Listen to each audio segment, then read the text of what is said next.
শীতের মরশুমে নতুন আলু দিয়ে পরোটা কার না ভালো লাগে। তো আজকে কিন্তু আমিও রেডি করে ফেলেছি নতুন আলু আর ধনেপাতা দিয়ে আলুর পরোটা।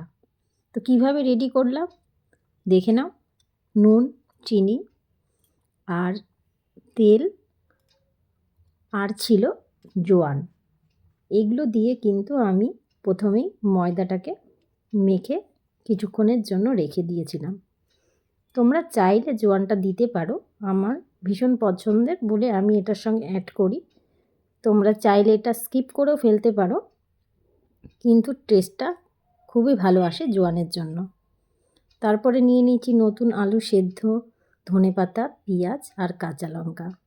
এটা ভালো করে কিন্তু মেখে নিতে হবে এবং তারপরে আমি এগুলো সুন্দর করে ময়দার লেচিগুলো একটু বড় করে কাটবে আর ভেতরে পুরগুলো বেশ অনেকটা করে দিলে খেতে কিন্তু ভীষণ ভালো লাগে।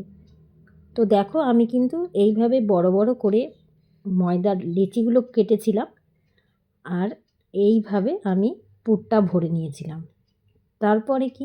তারপরে সুন্দর করে গোল আকারের শেপ দিয়ে বেলে নিলাম। তোমরা চাইলে তোমাদের পছন্দের মতো কিন্তু এটার শেপ দিতে পারো। তারপরে আমি এটাকে প্যানে এইভাবে উল্টে পাল্টে কিন্তু ভেজে নিচ্ছিলাম। আর এটা কিন্তু তোমরা একটু হালকা মিডিয়াম আঁচে আস্তে আস্তে কিন্তু এটা ভাজবে, তাহলে কিন্তু আলুগুলো ভীষণ সুন্দরভাবে ভেতরে গলে যাবে। তো এইভাবে রেডি হয়ে যাচ্ছিল আমার আলু আর ধনেপাতার পরোটা। আর সঙ্গে কিন্তু জোয়ানও রয়েছে। এর কম্বিনেশন কিন্তু ভীষণ ভালো হয় এই তিনটের। তোমরাও একবার ট্রাই করতে পারো আর আমাকে কমেন্টে জানাবে কেমন লাগলো।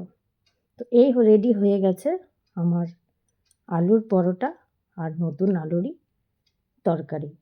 তো কেমন লাগলো অবশ্যই কমেন্টে জানাবে।